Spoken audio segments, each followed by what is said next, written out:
Where to start?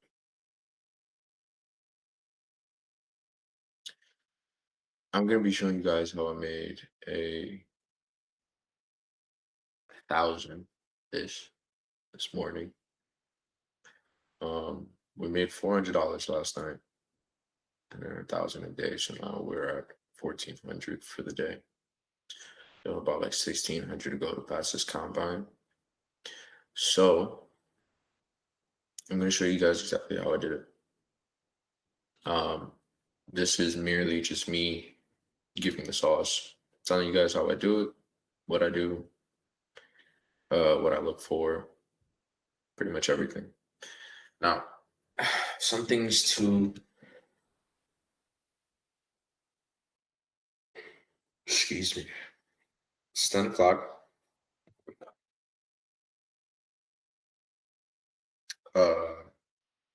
It's 10:25, and we're streaming straight from the school community.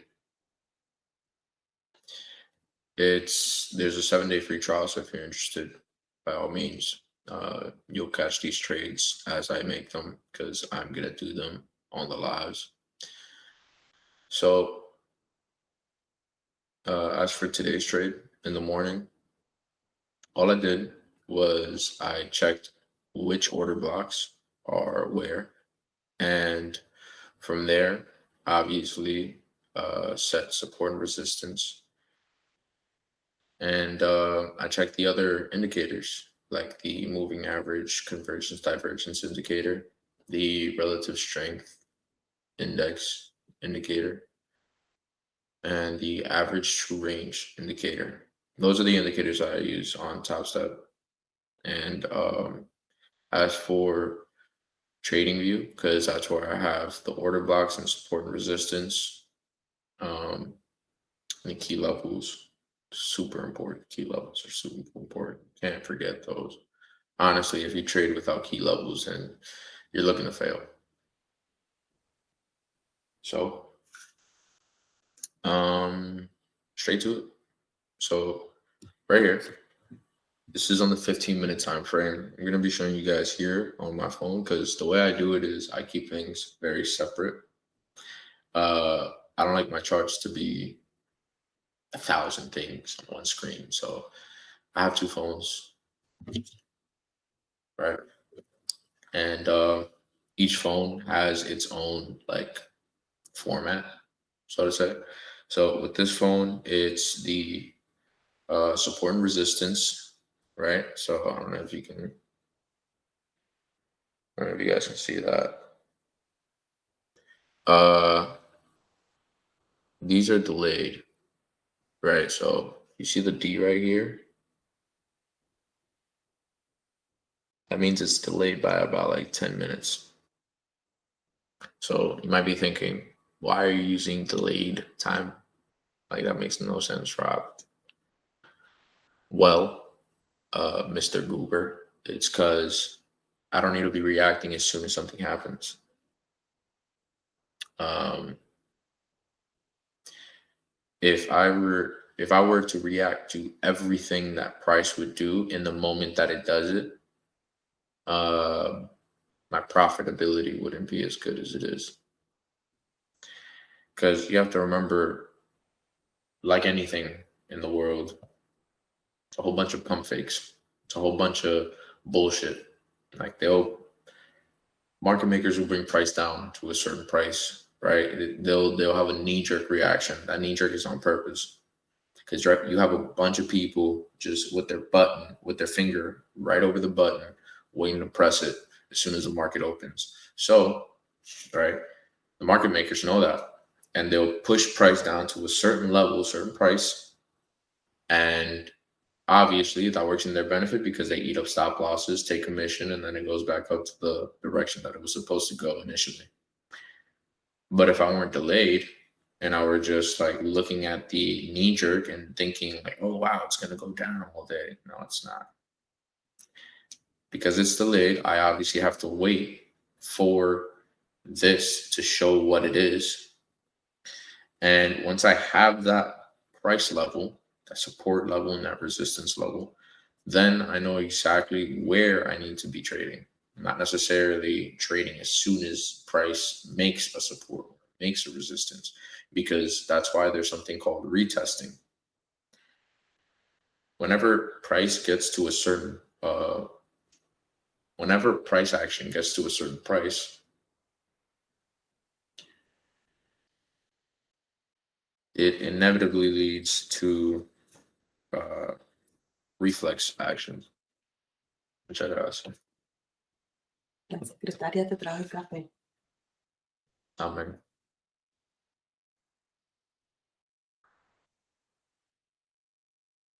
Lost my train of thought there. Point is, there's a reason why I keep it delayed. I can just pay the $7, and I'll get the real time price action. But the delay in price allows me to not be as emotional when things happen in the market. Now, keep in mind, right, that just because I have it delayed here and I have it delayed here does not mean it's delayed on Top Step. I see price action do what it does the moment it does it, right? But I don't need to react immediately to it. The market pays patience. It takes money from the patient and it gives, excuse me, takes money from the impatient and gives to the patient. That means that the market takes from those who are not willing to just sit and watch, and it gives to those who are willing to just sit and watch and wait for the opportunity to arise. Not every opportunity is an A plus setup. And the only things you should be trading are A plus setups. Why? Because the thing that you're trading is money, your hard earned cash. Therefore, why would you play with that? Why would you risk it? Why would you gamble with your money? Makes no sense. You would only take a shot if you know it's going to be a bullseye, right? That being said, you're never 100% correct either. You have to be, you have to have a certain level of intuition in this game to be able to, make calls and be like, it's right there, pull that trigger. So, back to what I did to make the 1,000 this morning. It's also what I did last night to make 400 during the PM session, like around. Ooh, what time was that? I could just check Top Step. It was around 7. Anyways, as you can tell, this is what 724, 775, and 24, 773. Right. So I'll put that there so you guys can see the price. I don't know if you can see this well. Right. So excuse the quality, but basically this is support and this is resistance. This is the 15-minute time frame. Right. This support, as you can tell, was respected. Now, what you would want for it to do is to retest. That's what it's currently doing right now. Retesting means that it did it, right? It hit that support, created this box, and then now bounced up, but then it has to bounce down and test the validity of this support or demand. This up here is your resistance or supply, right? Up here, obviously, was created due to this sell-off here, right? So that means that there's a lot of selling action up here. And it obviously hit near it, what was that? 930, 24, 930 up there. 24, 930 got rejected. Excuse me. That's the name of the indicator, by the way. It's right here. The name of this indicator is bing, boom, boom. Supply and demand MTF. Supply and demand MTF. It shows you the supply and demand zones, and it also tells you the retesting. So after, like for example, right here, once it was retested, these little icons popped up, these little R's. Right.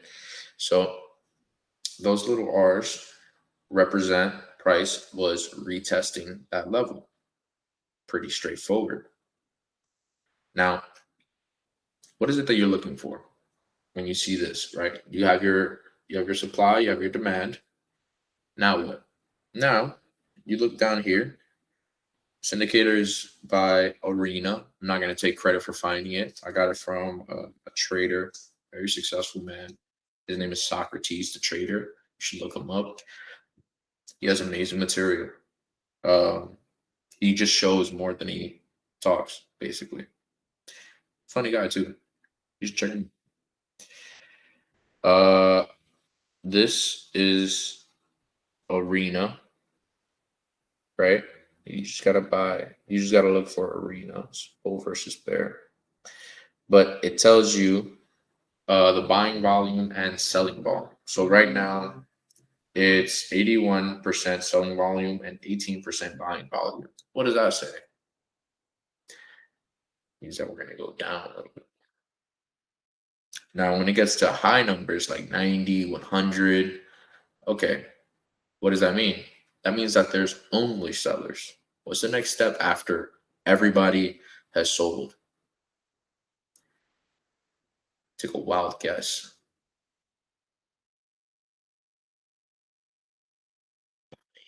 Starts to happen. So once you have buyers come in, basically just have to see how strong of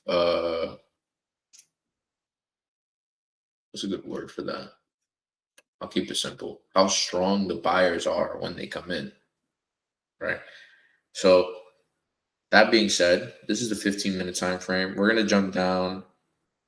Well, first and foremost, I like to start off in the 4-hour time frame to get the story for the day. You know what I'm saying? So right here is the 4-hour time frame. Support is obviously all the way down there. That's around 24,550. We're not going to touch that today. And if we do, it's probably because something happened, right? Probably an event or something. Anyways, 4-hour teaches you the direction of the day. You know, it teaches you where price is going to be,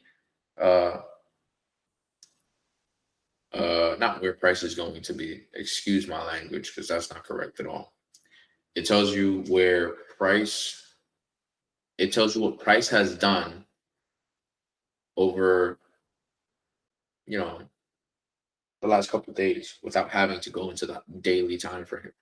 It gives you like a more in-depth your bit. It gives you a gauge. That's the word I was looking for. Good Lord. Let me drink some more coffee so I can wake the fuck up. I don't burn my mouth.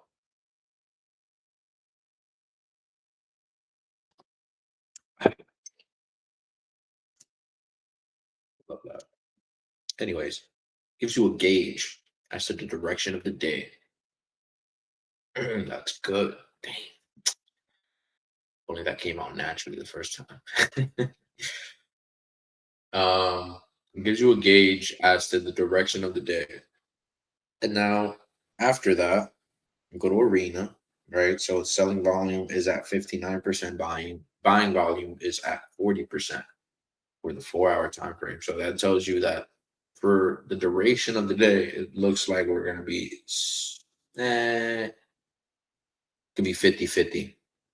See, because it's at 45 and 54.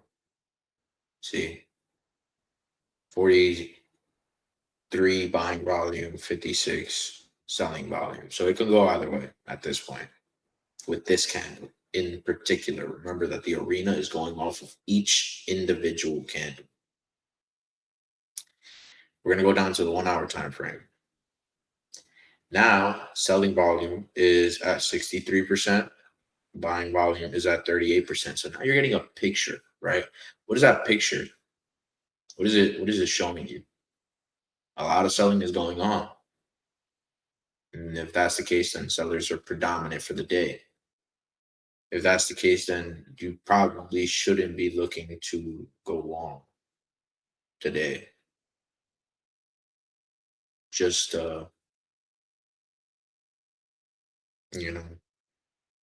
just a word of advice. But there's a caveat to that. We'll get to that. So for the hourly time frame, obviously, you had 2 retests. This is your supply, and there's no, excuse me. This is your demand. There's no supply to be seen. Right? Nowhere. Meaning that on the hourly time frame, buyers are extremely strong at this price. It's retested it twice. If it doesn't respect this support, if it doesn't respect this support like a floor, and it goes below it, we're going to keep going down for the day. That's what that means. We're going to go into we already did the 15 minutes, so now we're going into the 5 minute, right? We're going to go into the 5 minute. So we have support, but it's up here. What does that mean? That means that if price moves to here, right? What is this? This is 24,848. Price moves to 24,848 and it rejects and it goes below 24,785. Then we're going to continue to go down, right? Because it went up to what the floor used to be. That floor converted into a ceiling, and then it pushes down past the current floor that it's currently at. And you know that that's the current floor because guess what's at 74.85. It's the next support floor. So we're going to go into the 1 minute. Here you don't see much of support, but you see supply, persistence. So now you see all this, right? You're like, okay, cool, that all sounds good, but what the fuck does it mean? Right? Oh, look at that. Anyways, that all sounds good, but what the fuck does it mean? And just so you guys can see, because I have it on the computer, but since the phone is right, I have it on the computer, but since the phone is right here.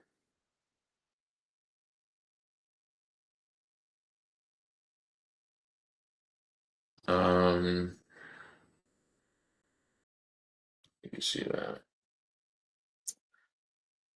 1438.20.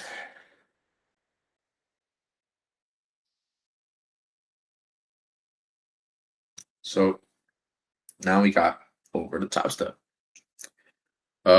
Actually, before we go to top step, excuse me, we haven't finished with the indicators. We did supply and demand, right? Now it's time for order blocks and key levels. Order blocks and key levels. It's my favorite. Why? Order blocks, right? For those of you that don't know, order blocks, think of it like you have your chart, right? think of order blocks like just one. They say blocks because it's a little block, like a cement block. Small, right? Imagine like a very long cement block. So order blocks are like long cement blocks in your charts that tell you where institutional buyers and sellers are, where institutional money is placing a lot of buy orders or sell orders. So order blocks are basically where the big money is. If you see something like this, these are order blocks, right? So the green is basically telling you that there's a lot of institutional buyers right here. There's a lot of institutional sellers up here and more so up here, right? The darker the color, the darker the color, the larger the volume. There you go. This is the 1 minute time frame. And in terms of key levels are right there. So you have your previous 4-hour low, London low, New York low. So basically your key levels are the sessions. So the highs and lows of each session: New York session, Asia session, London session. And you have your previous week high, previous week low, previous day high, previous day low. But order blocks are basically where big money is placing all of their orders, buying or selling.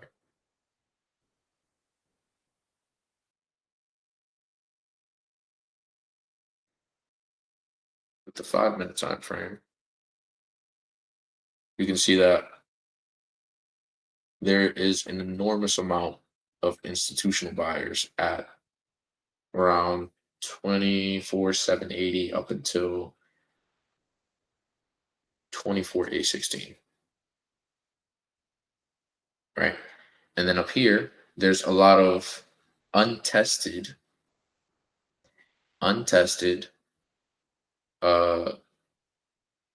sell orders right up here. So this is the 5 minute time frame, right? This is giving you, now you're starting to see a bigger picture. You're at the low end of the key levels, meaning that these key levels need to be swept. There's a lot of institutional buying right here. So that means this might happen throughout the day. Might. Because if you go to the 15, that little line that you see across, that's a trend line. That's a trend line that I have. There's more institutional buyers down at this level here. So what price may do before eating up these key levels, it'll probably go down to the Monday, to the previous 4-hour low with the London low, maybe even the Monday low, which is right here. And then turn around and start climbing back up. So if you go to the 1 hour, obviously untested demand zone, untested supply zone, meaning that there's a lot of institutional buying that was happening here, and it needs to be retested in order to be validated. And then up here, there was a lot of institutional selling that needs to be retested to be validated there. Pretty simple, right? I'm trying to keep it as simple as I possibly can so the majority of individuals that watch this can understand it, because I get that like this can be complicated, right? It's kind of like learning a new language. And if you don't know what you're doing, you don't know what to look for, what the vocabulary needs to be.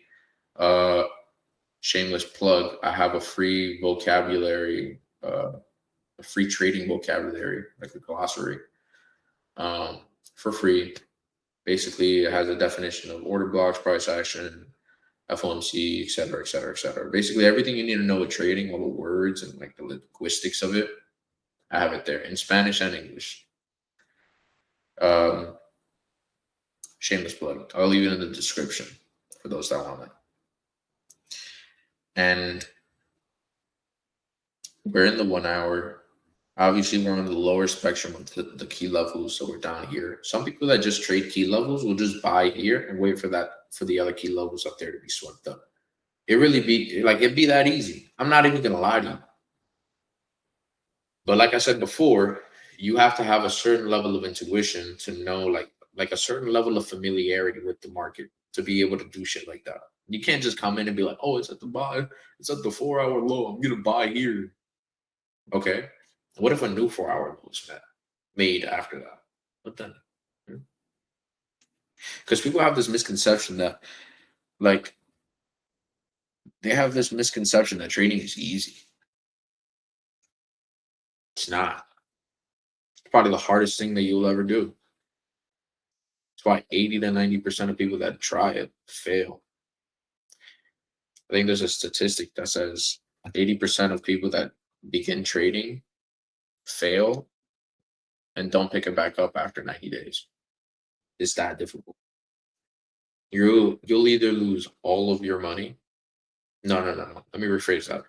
There'll be a point where you'll fuck around and lose all of your money. And your determination and will alone will determine whether or not you're a successful trader. Because everything you learn on that in those losses make you a better trader for the next time around. So if this is what you actually want to do, you have to keep in mind that this can break you. It can break your pockets, it can break your self-esteem. It can literally slap you to rock bottom. And if you let it can leave you there. Trading is not for the faint of heart. You have to be ruthless. You have to be ruthlessly dedicated. You can't let losses like you could lose $1,000 in 5 minutes. And then you're like, what went wrong? You went wrong. You fucking idiot. People think that trading it's like a fucking video game that you could just get on. Oh, a lot. It sold a lot already today. Huh. I'm I'm gonna buy in now, and if it sells more, like I attribute it to I attribute it to people that they're like, oh, I would never like I would they would never knock me out in a street fight. If I get in a street fight, I'll never get knocked out. Why not? Why can't it be you? Oh, I they won't be able to touch me, and I'll be able to swing and I'll knock them out. What if you miss and they come in with an uppercut, and now the back of your head is kissing the pavement? Why can't it be you? Oh, if I start trading, like all I gotta do is make 1% a day. What if you don't? What if you lose 1% a day?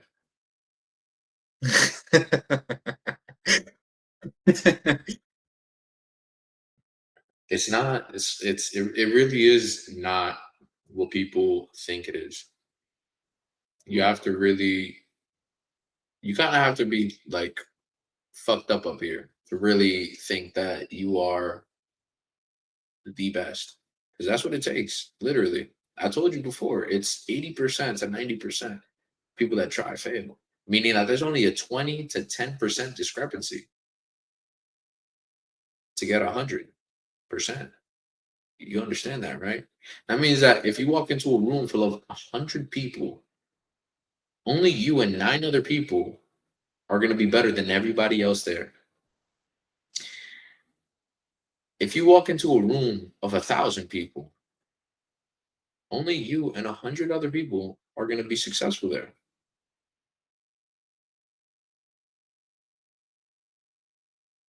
Like you have to keep that in mind.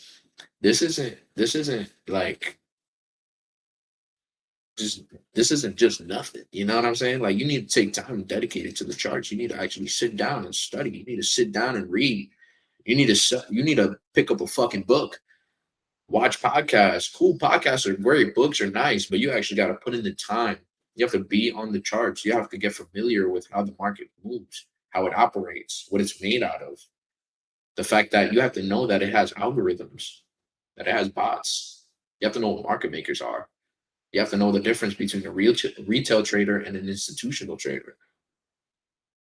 These are all very important things. You have to know what makes up the Nasdaq. You have to know what makes up the S&P 500, what makes up the Dow, because every company that's in those indexes obviously contribute to the performance of said indexes. You have to know these things. You can't just fucking you can't you can't come into the market and put everything on black. It doesn't work like that at all.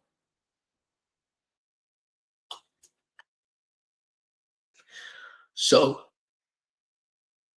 uh, to cap the rant, because I can go on for hours. This what I did today, although I saw come on, phones. Let's go back to the 15-minute. There you go. That looks better.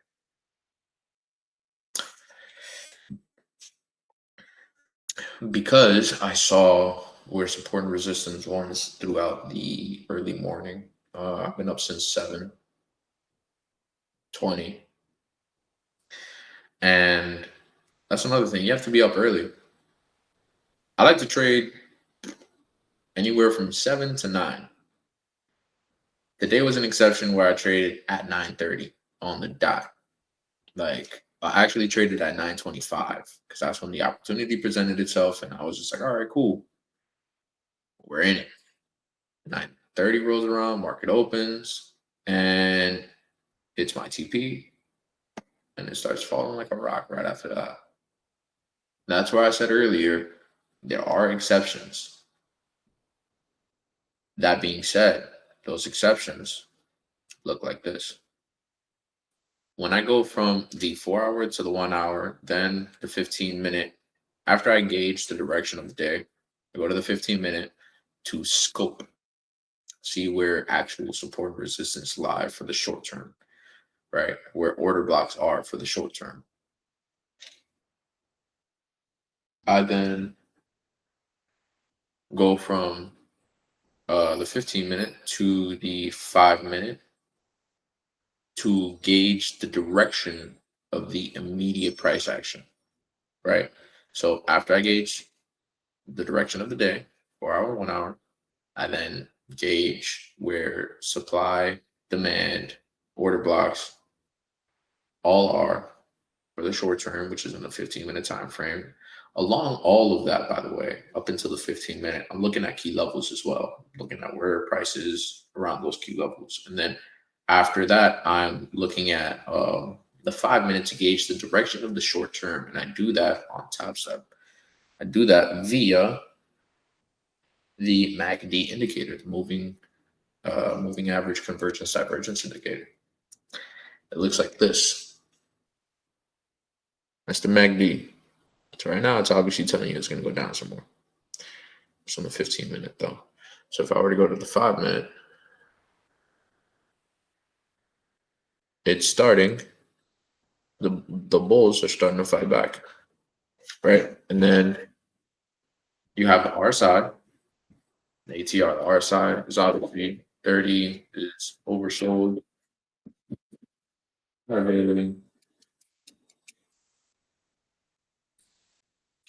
I'm making the video. Yeah. Kapag patrabaho lang yan. Oh, you're going in the piscina? Oh my gosh. Yeah, you got a little something on your face. What's that? Go, Papa, go, Papa. When I finish, I go. So, um, yeah, then I go into the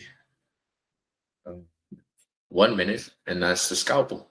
After I gauge the direction, so I know that it's going to start curving upwards again, then I take the opportunity, go into the 1 minute time frame, and then that's when I say, all right, cool. What is the MACD saying now? What is the RSI saying now? If it's oversold, good. It's at 30.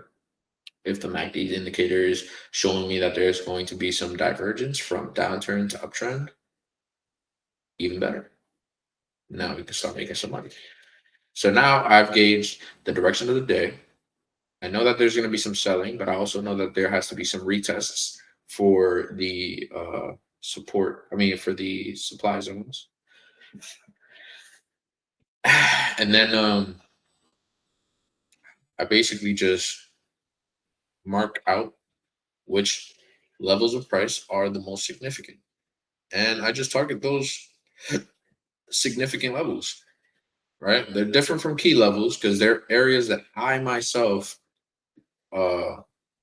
put to keep track of which levels price either fought, rejected, or used as its own immediate support or resistance. So that's what I did this morning. I went from the long time frames, 4 hour, 1 hour, then to the 15-minute, gauge the support and resistance and the order box. And then from there, I went to the 5 minute to gauge the direction of the short term. And from the 5 minute, I checked if we were at a buying order block, and we were. And the MACD was showing upward momentum,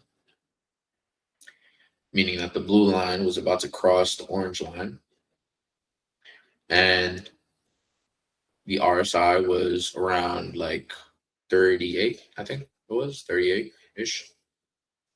So then I went to the 1 minute, that's my scalpel, and I saw that the MACD had already crossed, the blue line had already crossed the orange line. And I was like, cool, that's my entry. I'm gonna target the level of price significance, which was the high that it had dropped off from. And when I got in, RSI was at like around 30, a little bit less than 38, but MACD had converged or diverged. Don't matter. The blue lines across the orange line, and then price started to chop back up to that price of significance. That price was my TP, and that was around like 900. Oh no, it was 1,035 minus the broker fee. Obviously, that's like 1,000, it's 1,005. And from there, it hit that price of significance where it had fallen off before. And once it hit it, guess what it did? It fell off again. So that's what I did this morning to make 1,000. Slow and steady wins the race. Don't ever try to, like, let's say you want, I'll pass the 2 days. Who gives a fuck? Pass it when you pass it. Focus on trading well. And if you don't see an opportunity for that day, don't trade at all. You have to practice the resistance of FOMO. FOMO is a demon, right? FOMO is a demon. You got to grab that demon by the throat and order it around. You can't let it order you around. If you hear the demon whispering, hey, you're going to lose out on money today. If you don't trade today, you're not going to make any profit. You're not going to be able to pass the combine. And you know, grab that bitch by the throat, put it on the floor, and put your foot on its neck.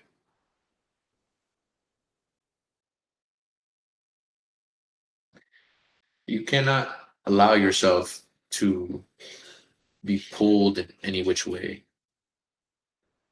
You have to stay stoic and realize that you can only control yourself. You can't control the market. You have to stay disciplined in your strategy. And you have to